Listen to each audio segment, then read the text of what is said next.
you. Today we will start with the NaCl water system.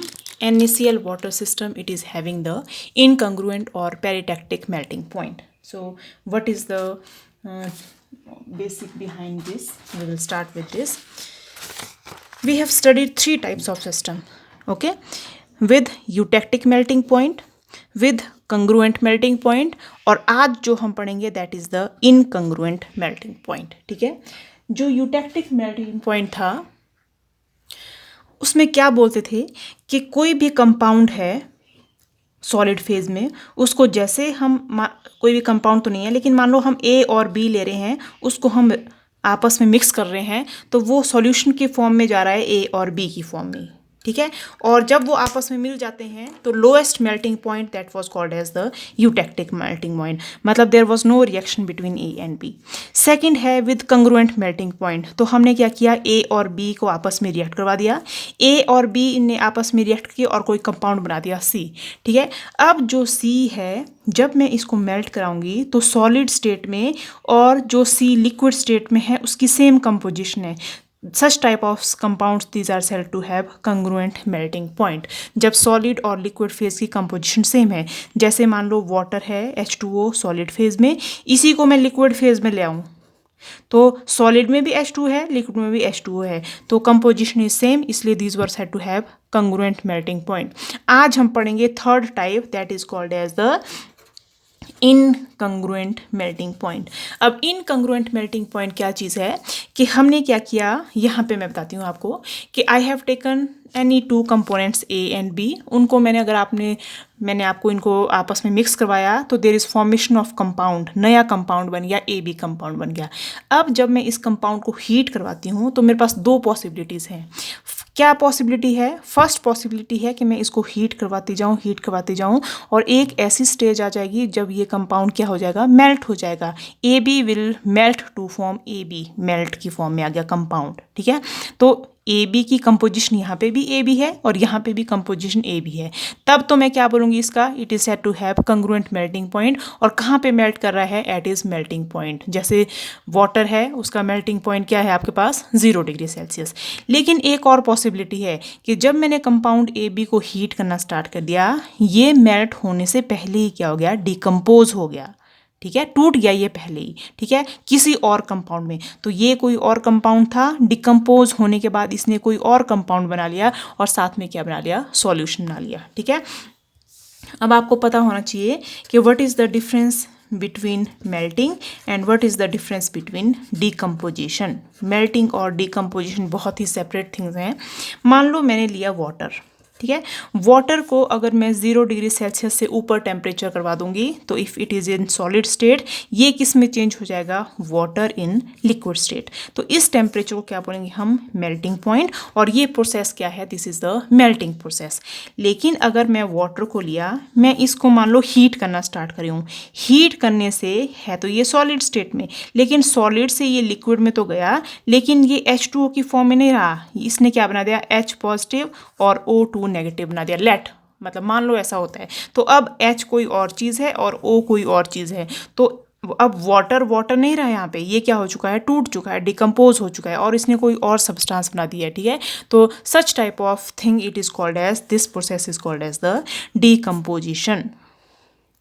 देख लेना spelling, it is process is called as the decomposition process. तो यहाँ पे भी same process हो रही है कि आपने ए बी कोई कंपाउंड लिया है, इस कंपाउंड को जब आप हीट करेंगे तो ये अपने मेल्टिंग पॉइंट से पहले ही क्या हो गया, डिकम्पोज हो गया है किसी नए कंपाउंड में. ठीक है, तो इस type of such type of compounds these are said to have incongruent melting point. तो उस टेम्परेचर को क्या बोलेंगे हम, incongruent melting point. ठीक है, तो I have also written here कि when two compounds A and B are mixed, if two compounds A and B are mixed, they form a new compound. कोई नया कंपाउंड बना दिया उन्होंने.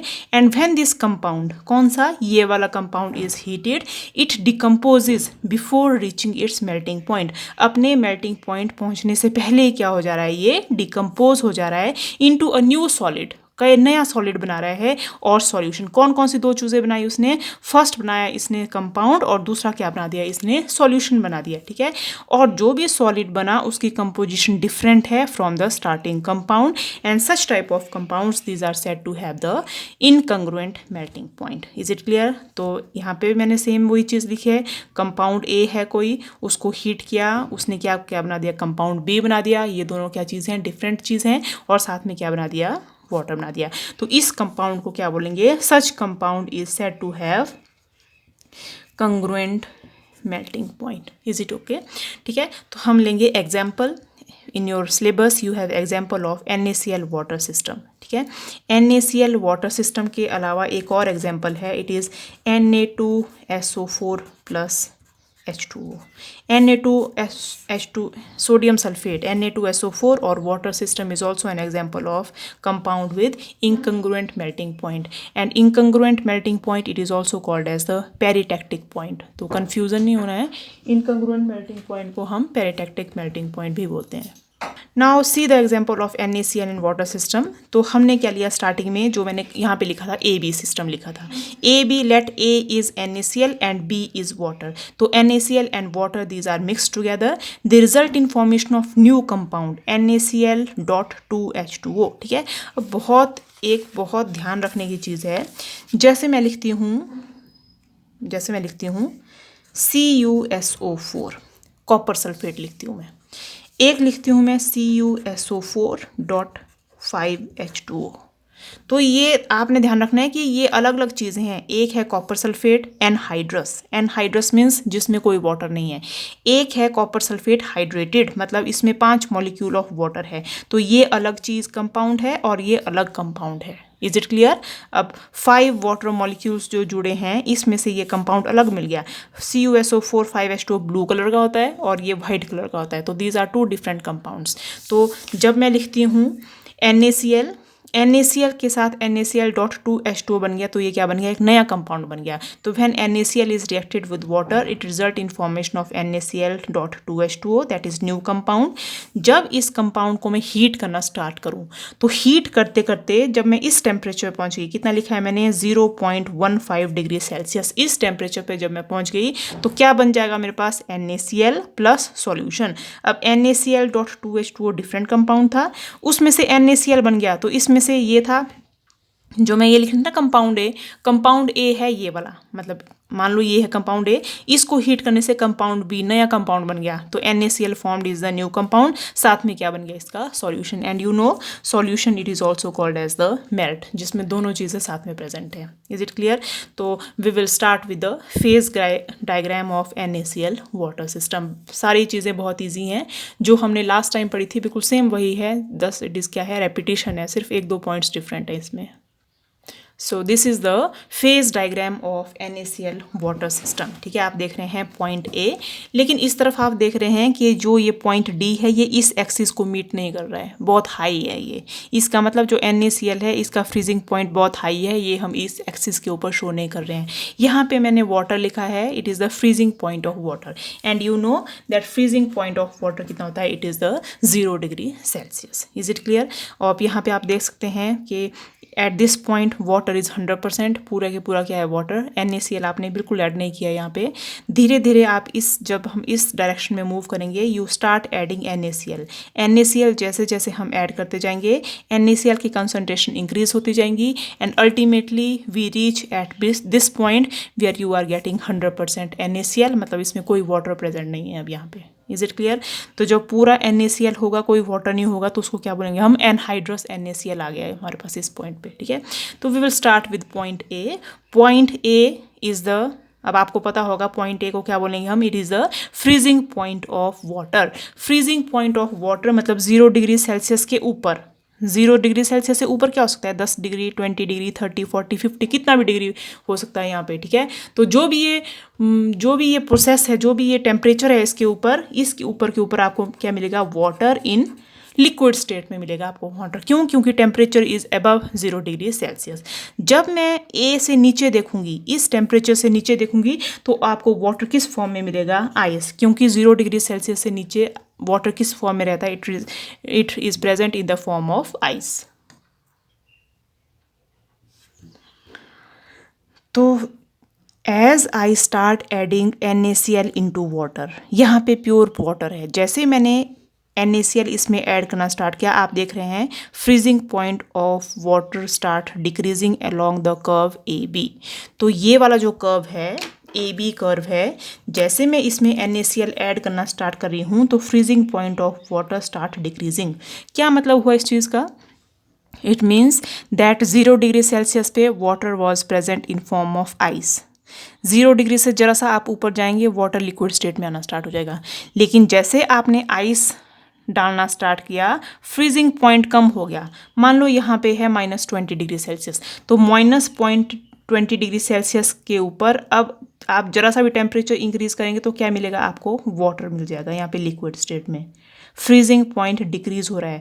तो आपको ध्यान होगा कि जब भी हम आइस को मेल्ट करना चाहें 0 डिग्री सेल्सियस के टेम्परेचर कम भी हमें अगर वाटर लिक्विड स्टेट में चाहिए तो हम वाटर में क्या ऐड कर देंगे? आइस ऐड कर देंगे। तभी सड़कों पे अगर बर्फ़ जमी हो तो उस सड़क के ऊपर क्या फेंक देते हैं? नमक फेंक देते हैं, NaCl फेंक देते हैं। तो नमक क्या करता है? वाटर के फ्रीजिंग पॉइंट को कम कर देता है। फ्रीजिंग पॉइंट को कम कर देता है मतलब वाटर अब उस टेम्परेचर पे आइस की फॉर्म में नहीं रहेगा, वो किस स्टेट में चेंज हो जाएगा? लिक्विड स्टेट में। तो जब भी रोड पे अगर आपके पास आइस होती है, वहाँ पे स्कीटिंग बहुत ज़्यादा होती है, गाड़ियाँ स्लिप हो जाती हैं, तो वहाँ पे हम क्या फेंक देते हैं? आइस फेंक देते हैं, ताकि जो भी आइस है यहाँ पे वो सारा किस चीज़ में चेंज हो जाए? वाटर में चेंज हो जाए, ताकि उसका फ्रीजिंग पॉइंट क्या हो जाए? डिक्रीज हो जाए। आपने सोचना है इस चीज़ को मैं क्या बता रही हूँ, ठीक है? वाटर का फ्रीजिंग पॉइंट डिक्रीज हो रहा है, मतलब जो आइस है अब वो कम टेम्परेचर पे भी वाटर बना देगी।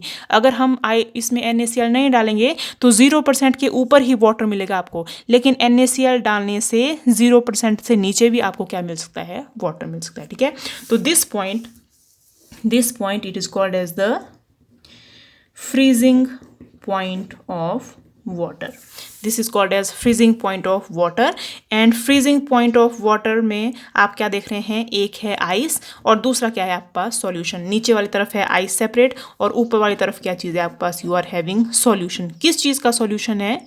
वाटर प्लस इसमें क्या ऐड कर दिया आपने? NaCl। NaCl is dissolving in water. तो आपके पास दो फेजेस हैं। आप अगर रिड्यूस्ड फेज रूल अप्लाई करें तो F = C - P + 1, तो it comes out to be 1। So this system is univariant system, ठीक है? अब यूनिवेरिएंट पता है, लास्ट वीडियोज में हमने बहुत डिटेल में पढ़ा है what is univariant bivariant. Now come at point 2, point B क्या चीज़ है? It is the eutectic point. Eutectic point क्या होता है कि जब भी आप कोई दो चीज़ों को मिक्स करते हैं, इस पॉइंट के नीचे आपको उसका सॉल्यूशन नहीं मिलेगा, आपको इस पॉइंट के ऊपर ही उसका सॉल्यूशन मिलेगा। तो it is the lowest melting point. इस लोएस्ट मेल्टिंग पॉइंट, इस पॉइंट के नीचे सारा के सारा किस फॉर्म में होगा? सॉलिड। सिर्फ इसके ऊपर ही आपको लिक्विड स्टेट मिलेगी। तो it is the eutectic point of NaCl water system, this point B. तो जब मैं ऊपर से आई, तो ऊपर से आते आते आपको क्या चीज़ें मिल रही थी साथ में? एक मिल रहा था आइस, मतलब आइस क्या बोल सकते हैं हम? Water in the solid state मिल रहा था आपको। दूसरा क्या मिल रहा था? सॉल्यूशन। लेकिन जैसे आप पॉइंट बी पे पहुंचे, आपने ध्यान रखना है कि आपको क्या सेपरेट हो गया यहाँ पे। जैसे आप पॉइंट बी पे पहुंचे, आपको नया कंपाउंड मिल गया NaCl.2H2O। As you reach at point B, new compound is formed. कौन सा नया compound? NaCl, 2 molecule of water के साथ कंबाइन करके इट फॉर्म्स NaCl.2H2O। तो new compound starts forming here, it is formed at point B. तो point B पे आपके पास 3 फेजेस आर प्रेजेंट नाउ। कौन कौन से? आइस मतलब वाटर इन सॉलिड स्टेट, एक है NaCl.2H2O और दूसरा क्या? तीसरा क्या आ गया आपके पास? सॉल्यूशन। तो टोटल नंबर ऑफ फेजेस कितने आ गए? 3। तो अगर हम F = C - P + 1 लगाए तो it come out to be 0। 0 मतलब कैसा सिस्टम आ गया? ये अनवेरिएंट सिस्टम। मीन्स आपको टेम्परेचर प्रेशर शो करने की जरूरत नहीं है, ये ऑलरेडी क्या हो जाएंगे? फिक्स। तो at point B, eutectic point of NaCl water system is at 23% of NaCl। तो अगर इस लाइन की तरफ मैं नीचे देखूंगी कंसंट्रेशन कितनी है, तो NaCl कितना आ गया यहाँ पे? 23% ऑफ NaCl। तो वाटर कितना मिलेगा? Water comes out to be 100 - 23। तो कितना आ गया? It is 77% of water will be present here, ठीक है? नाउ अब हम इस तरफ NaCl की एडिशन करते जा रहे हैं, NaCl ऐड करते जा रहे हैं। तो जब मैं पॉइंट बी से इस तरफ मूव करूं तो ज़्यादा से ज़्यादा NaCl ऐड कर रही हूँ, तो पॉइंट बी सी आ गया। अब मेरे पास जैसे मैं और NaCl ऐड करना स्टार्ट कर दूंगी, मेरे पास एक और नई कर्व आती है, that is the curve BC। ठीक है, तो कर्व BC क्या शो करती है कि जो भी नया कंपाउंड बना NaCl2H2O, वो धीरे धीरे हम जब NaCl डालते जाएंगे वो सॉल्यूशन में क्या होता जाएगा, डिजॉल्व होता जाएगा। तो this is called as the solubility curve of NaCl.2H2O।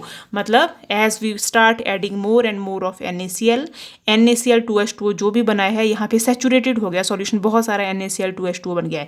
जैसे मैं फर्दर ऐड करते जाऊंगी यहाँ से NaCl2H2O वाटर में क्या होता जाएगा, डिजॉल्व होता जाएगा। तो this is solubility curve of NaCl2H2O। और इस सॉल्युबिलिटी कर्व के अलोंग मेरे पास दो फेजेस प्रेजेंट हैं। कौन कौन से? NaCl.2H2O, it is present in equilibrium with solution. Solution में NaCl और वाटर प्रेजेंट है। ठीक है, तो कंपोनेंट कितने हुए? 2। फेजेस कितने हो गए? 2 फेजेस। तो applying the reduced phase rule, 2 - 2 + 1 = 1। So along this curve f = 1, that it is the univariant system। ठीक है, अब आ जाओ पॉइंट C के ऊपर। ठीक है, जैसे मैं पॉइंट C पे पहुंची, C पॉइंट के ऊपर temperature is 0.15 degree Celsius. 0.15 degree Celsius. जैसे ही मेरा टेम्परेचर 0.15 डिग्री सेल्सियस के पहुंचा, तो आपको क्या पता है कि इस तरफ से जब मैं मूव कर रही हूँ तो मेरे पास क्या चीज़ है यहाँ पे? NaCl2H2O। लेकिन जैसे मैं इस पॉइंट पे पहुंची, 0.15 डिग्री सेल्सियस टेम्परेचर पे पहुंची, तो जो NaCl.2H2O है वो क्या हो गया? डिकम्पोज हो गया। किस चीज़ में? NaCl plus solution. मतलब NaCl ने अपने वाटर मॉलिक्यूल्स लूज कर दिए। तो NaCl ने वाटर मॉलिक्यूल लूज कर दिया तो इसने एक नया कंपाउंड बना दिया NaCl। यहाँ पे ये कंपाउंड था, यहाँ पे ये कंपाउंड बन गया। तो eight this point NaCl decompose हो गया इनटू NaCl एंड सॉल्यूशन। अपने मेल्टिंग पॉइंट से बहुत पहले ही डिकम्पोज हो गया। इसका मेल्टिंग पॉइंट तो बहुत हाई है, लेकिन अपने मेल्टिंग पॉइंट से बहुत पहले ही ये क्या हो गया? डिकम्पोज हो गया। तो we can say that NaCl2H2O decomposes into NaCl and solution at the temperature much below its melting point। अपने melting point से बहुत पहले क्या हो गया? डिकम्पोज हो गया। तो ऐसे पॉइंट्स को अभी हम बता रहे थे, such point it is called as the point with congruent melting point। तो here NaCl2H2O is having the congruent melting point। is it clear? तो जब मैं यहाँ पे पहुँची तो मेरे पास अगेन कौन कौन से फेजेस हैं? एक फेज है NaCl2H2O, एक फेज है NaCl और एक फेज है सॉल्यूशन। तो टोटल नंबर ऑफ फेजेस कितने आ गए आपके पास? 3। ठीक है, तो मैंने यहाँ पे लिखा है कि टोटल नंबर ऑफ फेजेस है 3। NaCl2H2O, NaCl सॉलिड और एक है NaCl सॉल्यूशन। ठीक है, तो if I apply this phase rule तो कितना आएगा मेरे पास? 0। तो अगेन ये कैसा सिस्टम बन गया? It is invariant system. आपको कुछ डिफाइन करने की जरूरत नहीं है। टेम्परेचर प्रेशर तो ऑलरेडी कांस्टेंट है, टेम्परेचर एंड कंपोजिशन क्या होगी यहाँ पे? फिक्स। और कितना टेम्परेचर यहाँ पे? 0.15 डिग्री सेल्सियस। ठीक है, नेक्स्ट आ जाओ कर्व CD के अलोंग। ठीक है, CD क्या चीज़ है? अब आप फर्दर अगर टेम्परेचर इंक्रीज करें तो सारा के सारा NaCl किस में चेंज हो जा रहा है? NaCl.2H2O किस में चेंज हो जा रहा है? NaCl। और इस NaCl को क्या बोलेंगे हम? Anhydrous sodium chloride. ये है हाइड्रेटेड सोडियम क्लोराइड, ये है एनहाइड्रस सोडियम क्लोराइड। तो इस पॉइंट से ऊपर जो भी NaCl निकलता जाएगा वो उस वाटर में क्या होता जाएगा? डिसॉल्व। क्योंकि आपने देखा ये जो टेम्परेचर था यहाँ पे 0 डिग्री सेल्सियस से टेम्परेचर ऊपर पहुँच गया। हम 0 डिग्री सेल्सियस से ऊपर आ गया 0.15 डिग्री सेल्सियस। तो 0 डिग्री ऊपर से हमें सारा के सारा क्या मिल रहा है? अब आइस नहीं मिलेगी हमें, यहाँ पे सारा क्या है? वाटर। तो जो भी यहाँ पे NaCl बन रहा है वो वाटर में क्या होता जाएगा? डिसॉल्व हो जाएगा। मतलब ये कौन सा कर्व है? It is the solubility curve of anhydrous NaCl। जब हम पॉइंट C से ऊपर पहुंचे, टेम्परेचर आपका 0 से बहुत ऊपर पहुंच चुका है, तो सारे के सारा वाटर किस फॉर्म में प्रेजेंट है? यहाँ पे लिक्विड फॉर्म में है प्रेजेंट। तो जो भी NaCl अब बनता जाएगा वो लिक्विड वाटर में क्या होता जाएगा? डिसॉल्व होता जाएगा। ठीक है, तो इस कर्व को क्या बोलेंगे हम? इस कर्व को, this curve is called as, ये मैंने गलत लिखा है, this curve is called as solubility curve. Solubility curve of anhydrous NaCl, मतलब जो एनहाइड्रस NaCl है वो क्या होता जाएगा, यहाँ पे डिजॉल्व होता जाएगा धीरे धीरे, ठीक है। तो आपके पास सिर्फ दो फेजेस प्रेजेंट है, कौन कौन से फेजेस, एक NaCl इन सॉलिड स्टेट और एक है क्या है, सॉल्यूशन, ठीक है। तो फेज आर टू। तो again this system is the univariant system, ठीक है। तो this is all about the phase diagram of system with incongruent melting point, and this point is also called as the incongruent melting point is also called as the peritectic melting point. Is it clear? ठीक है। अब एक और चीज़ है कि अगर मैं इस एरिया की बात करूं तो इस एरिया में आपको सारा के सारा आइस मिलेगा और NaCl.2H2O मिलेगा इन सॉलिड स्टेट, मतलब सब कुछ सॉलिड स्टेट में प्रेजेंट है यहाँ पे। जब मैं यहाँ पे मिलूँगी तो यहाँ पे भी आपको क्या मिला, NaCl.2H2O मिला आपको सॉलिड स्टेट में, साथ में क्या मिल जाएगी आपको, आइस। लेकिन आपने ध्यान रखना है कि जब मैं इस तरफ मूव करूँगी तो आइस है आपका ज़्यादा अमाउंट में, मतलब यहाँ पे आइस है इन एक्सेस, लेकिन यहाँ पे NaCl है इन एक्सेस, क्योंकि यहाँ पे NaCl.2H2O भी बनना स्टार्ट हुआ था, तो ये कम अमाउंट में है, आइस ज़्यादा अमाउंट में है। जब मैं इस तरफ मुड़ूँ तो सारा एक सारा NaCl.2H2O ही है मेन, तो it is in excess and ice is present in less amount, ठीक है। तो this is all about the diagram. If you have any problem you can consult me. Thank you.